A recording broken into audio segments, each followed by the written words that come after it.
Welcome to Sink Your Teeth In, the show where we take a bite out of all things spooky. so you can get your fill.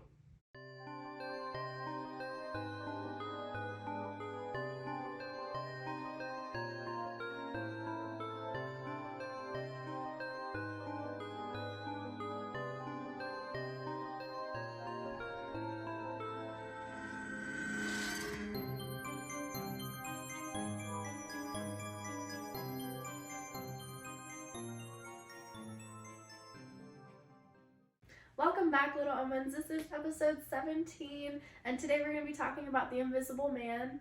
Just a little bit of a trigger warning, there are discussions of domestic violence and attempted self-harm. But before we start today's video, be sure to like and subscribe to our channel for more content to sink your teeth into. Alright, so we watched The Invisible Man again last night. 2020. 2020, yes. The newest version of The Invisible Man. Yes. I don't think I've seen the other ones. No? No. I have heard about the one previously, and I think it's not for me. Yeah. Not my cup of tea. Yeah, I think we can all skip Kevin Bacon's version of The Invisible Man. From what I've heard about it, absolutely. Yeah. The Universal Monster version, though? As a concept, The Invisible Man is really interesting, and like you could do so much with it, but they're all why? They're terrible people. I mean, why would such a terrible person get such a good either power or invention of money. Such a terrible people have money. That's true. Well, yeah, I'm just like, okay, let's do an invisible woman, because I know, like, and there's nothing to say that there are women who perpetrate, but like every iteration is like so problematic. Of all of the things that I would ever do if I was invisible, I would go like grocery shopping, not fucking like looking at some guys. Yeah, it would be completely like for my own benefit. Like Yeah. I have never been like, hey, let me see what's up on the up. No, like I'd be like, let me walk into this bank and get all the money. exactly. And like, I mean, it's not necessarily like better, but you're not like harming a person. Right, like, exactly. Oh my lord. But yeah, it was. How did you feel about the movie? I really liked it. You love me. You really love me. I watched it once and I was like, oh, this was a good movie. And then Mhm. watching it again, knowing what happens, I Yeah. always feel like you can focus more on a movie when you already know And what like the little happens. details. Yeah, which is why I don't really care about spoilers. But I thought it was really good. Yeah. I mean, even watching it the second time, I kind of forgot everything that happened, Mhm. but it was like really, really good. Yeah, I think there were some moments that were a little slow for me, right. but it just goes back to I don't really like quiet movies. Like I like things Yeah. happening. No, but you're right. Like the whole scene where she spreads the coffee grinds. Yeah. Like, girl, that went on for like 2 minutes too long. Yeah, I was like, okay, like I get that she's like scared and like waiting, and I mean it's you know it's a tool to like build anticipation and whatever, but the payoff wasn't there for me. Yeah. It almost went too long that it missed the mark. Yeah. It was building up to it, and then it was just like the beat never dropped. Yeah. And then when the beat did drop, we were like, yay. Yay.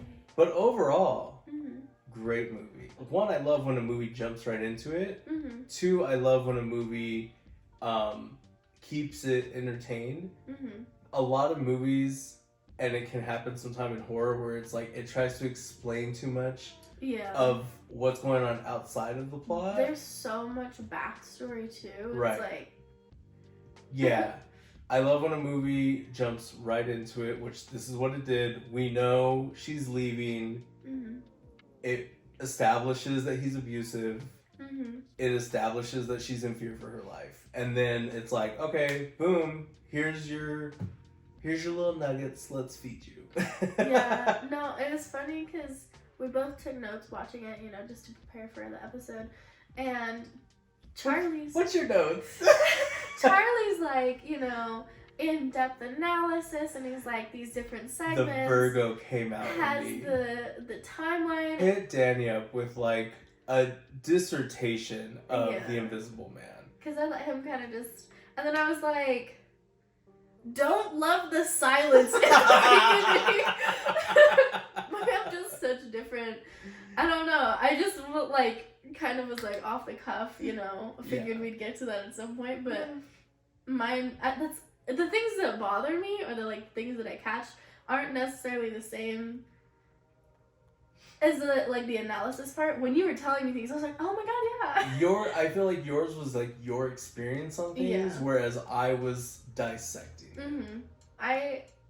The analysis for me when it comes to analyzing movies is like, someone gives me the idea and then I like think about it. I don't necessarily grasp that right away, but I do like recognize how I feel throughout it, and like the relating part of it, that for me is what comes to mind. See, I do get there, but I have to first like basically annotate the movie into like a book form and be like, all of this happened, what does this represent? And then I'm like, I can like sit with my thoughts about things. So in the movie, it starts out with her. She's packing up her stuff. That's the silence, because she's trying to sneak away from what you can already assume is like a bad situation. And she gets away. She let the dog go. And that was my next note, because I was like, she got the dog out. And that, I appreciate that. I'm always trying the dog first. And then she goes to live with her brother-in-law. James. James and Sydney, the niece. And then we learned that he passed away. We learned that Adrian passed away. Yes. He apparently unalived himself. And so, you know, she feels free. She gets money from his death. It feels like a breath of fresh air. Yeah, she doesn't have to like look over her shoulder. But then like all these weird things start to happen where it's like, this moved, this isn't right, you know, she's making the bed, but there's like a weight on her sheets. Well, that's one of the things that I love about this, is that you can really feel her paranoia. Absolutely. Like, it starts off, and which it kind of makes you think it's gonna be like, oh, it's one of those movies, because she leaves the kitchen and the knife falls off the counter and you don't hear it drop, yes. And then like the stove turns up, the eggs and bacon catch on fire, and she's not in the room, and you're like, is this gonna be one of those things where it's just like a little tease to the audience? Yeah. And then literally like 2 minutes later, you see the sheets get ripped off the bed. Yeah, it escalated fairly quickly. Yeah. To the point of the knife falling off, all of that, it does give kind of paranormal. Yeah. Which like is an added layer of, this is more like a home invasion, like stalker thing. True. But the like not seeing it gives that extra layer of like disbelief. Right. Because you're watching this, even when it's things that she's not seen, as far as like the knife falling, you're like, okay, whatever. Yeah. But then when you see her asleep and then the sheets get pulled off. Yeah. And then you see like the flashes. And then when she tries to make the bed again. And he's standing. Yeah, and you're just like, you can feel that tension. Yeah. And it really puts your head of like, what would I do in that situation? Yeah. I'm so fucking tired of this. Fuck this shit. Well, that's like the biggest thing too is, and you know, one of my biggest things is not being believed, like people not believing me of things happening. Yeah. That to me is terrifying, because it's like, how do you convince, like obviously, and there's something to say because like, you know, we're more inclined to like the supernatural, but like people who don't even consider that a reality, to like tell, like if I'm like, hi, there's an invisible person who's supposed to be dead, but he's invisible. You just can't see him, and he's trying to kill me. Like, you know, and she ends up in the mental hospital, and she sounds like she's crazy, because like, it just sounds like something that you would see in a scene from an institution like that, but it's like, no, we know homie's like, you know, obviously because the title is like The Invisible Man, but it's this not being believed, and this, on top of it's already a scary situation, no one around you believes you, because it sounds so fantastical, but it's like, things are happening, you know? Well, and I do appreciate where it's what I call dumb bitch syndrome. She is she acknowledges how crazy she sounds. Yeah. At the same time, she's not doing things that's like, girl, why would you do that? Like, Yeah. when she thinks that there's someone in the house, or more specifically, when that after the sheets get pulled off the bed, she thinks someone's sitting in that chair. Yeah. And she throws the blanket over the chair. And it's like, I probably wouldn't do that. I'd be Yeah. like, you know, reaching for it. But to like, at every turn, she's like acknowledging, like, to the audience, you feel like something's there. And I'm going to make sure that I show you it's not there. Yeah. Which only adds to that paranoia. Mm-hmm. Which I think it does, again, a fantastic job of it. Obviously, and we talked about this last night when we were talking about the movie. We're those people who like talk during the movies because like if you're stupid, we're gonna Don't take stupid. us to the theater. No, well, I mean, in the theater we're not like that, but like at home, you know, we're just whatever. Yeah. But there are things that she does that are just like so dumb and like very upsetting to watch. But at the same time, you have to remember like she is a victim of like domestic violence and like being in this trauma, like fight or flight, doesn't always like put you in, you know, where you're thinking clearly and like, doing the most. And especially after like repeated trauma, you may not like be able to fight back. Sure. So when I'm like, why don't you just fucking hit him? Like that's not, you know. Yeah. Someone in that situation might not. Like obviously, you know, she's been abused. It's very like you want her to fight and you want her to do this, but it's like so frustrating because it's like she just can't, you know, because of all of this stuff. And on top of it, like there's an invisible person like attacking you. Like, Exactly. you know. It begs the question though, and I guess I just don't relate to it in that sense, but why her? Which I appreciate that she asks, you know, because she even like when she feels like she's going crazy, she thinks she's talking to him in the room and she's like, you know, why me and everything. And it's true, because it's like, I feel like, hey, if we're done and over, we're done and over. Yeah. But homeboy goes through to destroy her life. Yeah, he's She committed goes to the bed. she goes to the interview and he messes with her like that. He makes Sydney, the niece, think that homegirl just backhanded Which her. Oh my god. It's like so silly because you would see movement like I don't know. I mean I get like whatever, but and it's just like that escalation because they came in and she was like, let's have a little girls' night. She's like, yeah, let's do it. Like, really? Yeah, Come on. Like no. I mean, even if you're having I just wouldn't.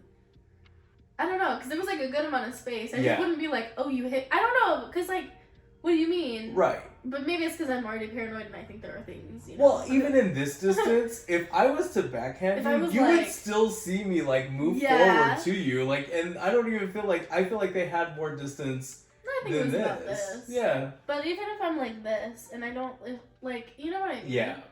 I don't know. It was a little fantastical, but what are you gonna do? The one thing that does drive me crazy in this movie is the lack of cameras. Oh. It was 2020. You can't like you cannot tell me that we didn't have cameras. First of all, homeboy is a cop. Yeah. James is a cop. But like a security system at the very least. Exactly. But you have nothing. You have no cameras. You have nothing. Then the sister in the restaurant, unfortunately, is unalived. And no one looks at that footage? Yeah.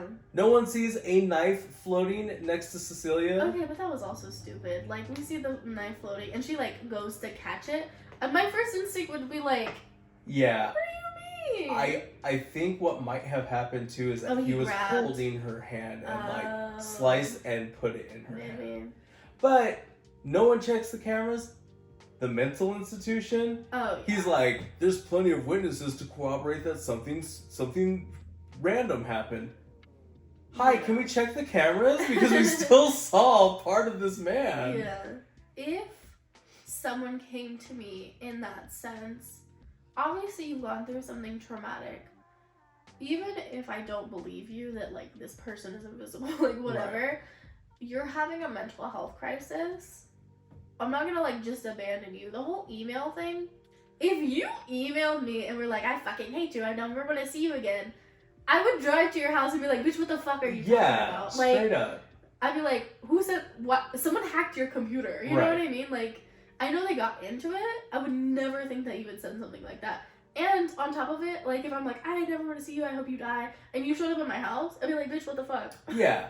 And it was literally, and like, in that scenario, if I was completely dumbfounded, if you didn't give me the benefit of the doubt that maybe something, I was hacked, or who knows, you know, it's just like, you know, your sister is in an abusive situation, and it does not even like occur to you to be like, which, by the way, Emily, girl, in some senses, you had that coming, because from the moment she drives up, she's like, what's going on, Cecilia? Cecilia, what is going on? Are you okay? I'll explain later. Just go, Emily. Girl, it is 2 a.m. and you're picking up your sister in the middle of nowhere and you don't know what's going on? Like running up with a bag. Right. And she's like, drive. Wait, what? And then homeboy's running up. Yeah. It doesn't take him breaking the glass for me to realize, like, oh, something's weird. Even then, he breaks the glass and she's like, what is happening? No. I don't want to be in this. Like, I girl. need a little bit more hustle. Right. Like, read the room, girl. Yeah. I mean, because there was a knife floating next to you and you should have known that. Well, and that's the thing, too. It takes a lot to even get to the point where you're ready to leave. Like, I think as a woman especially, like, sometimes people don't know the signs. Like, narcissists and, like, all of that are really good at hiding it. Regardless, if someone asks you to come pick them up at 2 a.m. on the side of the road, like, you can kind of see some context clues there. Right. I think, like, you need to leave. You know what I mean? It's not, hey, how's it going? Let's go to get some Chinese food. Right, like, exactly. Girl, get me the fuck out of here. Right. Get me the fuck out of here. Exactly. It's just, come on. It's very silly. So, what are some moments in the movie that kind of stood out to you from, like, a horror aspect that, like, put this movie aside? Put this movie apart from other movies. I really like the attic scene. Mm-hmm. Like, it just, first of all, that phone call.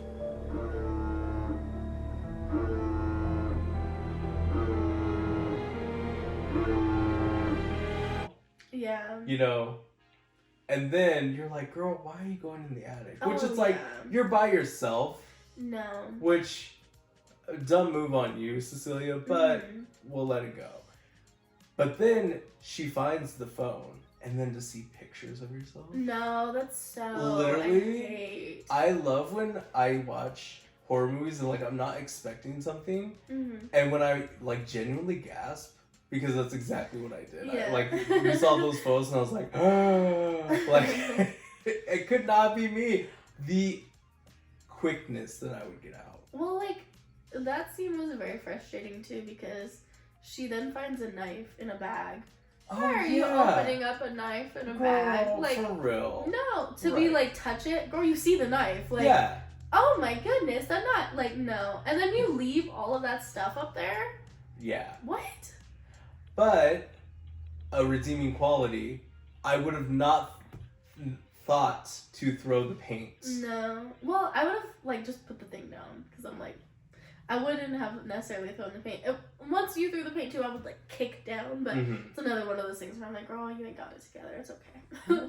So the attic scene is definitely it also.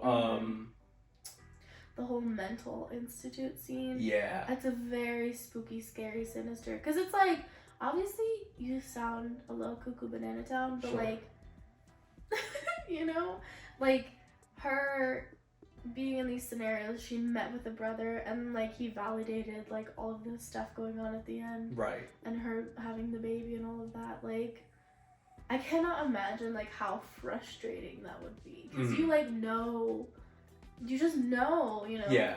Well, that's part of it, too, like, that paranoia when you're, like, you see an empty corner and you're like, is he there? Yeah. I was trying to be on it too. There's like these little camera scene changes, and I don't know if y'all picked up on it, but like there's a little bit of like a vibration, and I was like, I didn't. What is that? There's the mental institution. Also, that was a great ending too. Yeah. Like, this goes in the very much category of good for her. 100%. her. Good for her. Like, they just all play their part so well. Mm-hmm. Knowing that, you know, it's like, it's frustrating because you're like, you're not going to get that confession, girl. Mm-hmm. The other thing, too, is, that was kind of a twist, is when she breaks out of the asylum and then heads home to obviously protect Sydney because he was threatening Sydney. And they do the fight and she shoots him, but it's actually the brother. Yeah. It's like, oh, it puts a little bit of doubt, but you're like, I don't know, it's a little spooky, but she's like, no, I know it was him, you know? Right. And it's like, there's these twists that you're not expecting, and like, we think that we know, but it's just, it kind of flip-flops back and forth. Yeah. You're like, what is his involvement? Like, how much was he? Because obviously, like, you're not thinking anything until they're in the mental institute part, and he's like, have the baby, blah, blah, Yeah, blah. And then you're like, exactly. oh no, he's a piece of shit too. And then you're like, was it all him? Like, the whole time, is he really dead? But then Right. they find him, and you're like, Homie was not able to break out of that particle board. Like, Girl, and that's another thing. Like, you see these things and you're just like, listen, I know it's not like a major plot of the thing, but like, yeah. particle board, if I was trapped No, absolutely. to the point where like I could hear people to be like that's like someone on the other side of the door just being like, please, and I'd be like, are you there? Like, no, literally. Like, even I worked at a hardware store and there were some thick, like, boards, but even then, give me a couple days and I was like, that motherfucker's broken. Yeah, Worst exactly. case, you know what I mean? There was no effort on his end. No. I mean, which, like, we know is because he was Right. pretending. But that's the thing. First of all, the validating feeling of, like, this motherfucker was invisible. Like, you know what I mean? Like, I'm not crazy. But even then, to go through all of that, like, there's an invisible person and they were trying to kill you and I was right, whatever.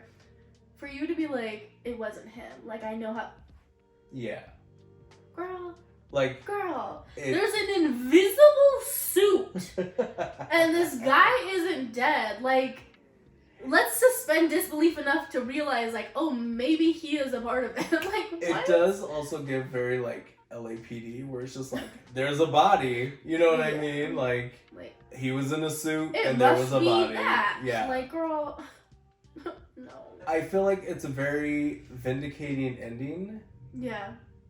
Honestly, good for her. And Good for her. I love that she got hers. I love that it wasn't like you take the high road. Mm-hmm. You did what needed to be done. No, especially because, like, we've already experienced the lengths that this person is willing to go to control your life, and whether or not you continue to, like, move forward with having the baby, like, that person is always going to be around. Yeah. Like, and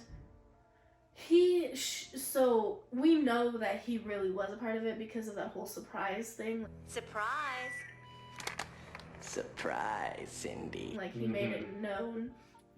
So, like, we know that it doesn't just end here, and he has money, he has resources, obviously enough technology to be fucking invisible. Like, Right. I don't think there's any part of that that is unjustified, personally. And it's also just like, where does it end? Yeah. You know what I mean? Literally. If you do go through with it, even if you don't go through with the baby, that's a whole nother thing. Yeah. If you do go through with the baby, that's a whole thing. It's just, what options do you have?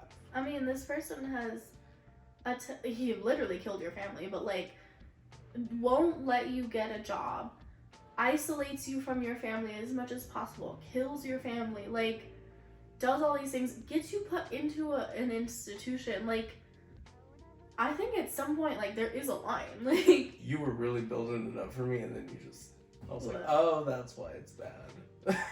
Wait, what? Because you were like, he won't let you get a job.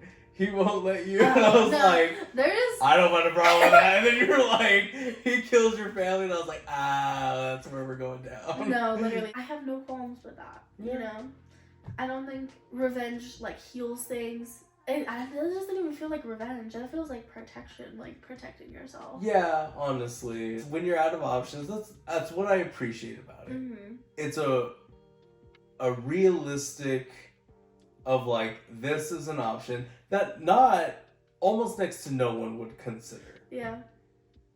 However, it's the option, and I think that's what kind of, it's a great retake on it. She used his method of like how he tortured her Mm-hmm. to do that, because like it's, who's not gonna believe it? You know what I mean? Like, Right.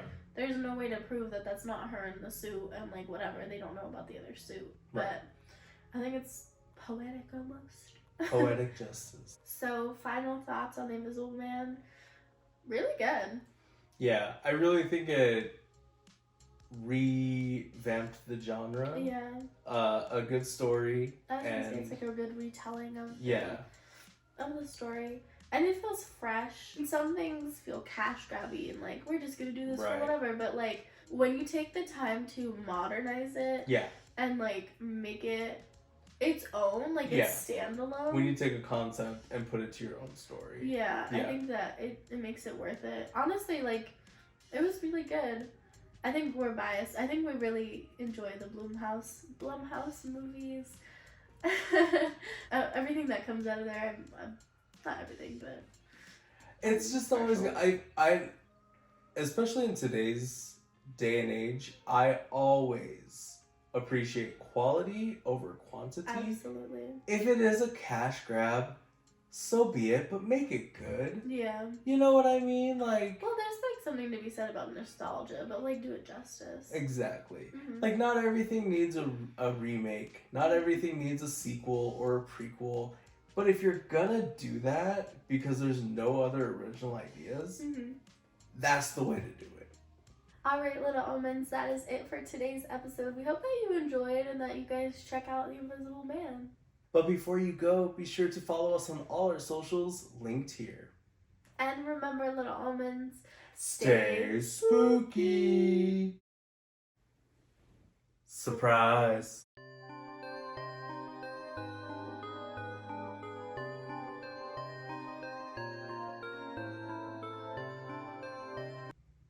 down, no, no, no, no, no, no, no, no. Boom doo doo doo doo doo doo doo doo doo doo. Look where my bro walking. Bam bam bam. Look what they'll do. Bam bam bam. One of these days, these boots I'm gonna walk. Ba-dum ba-dum dum dum dum.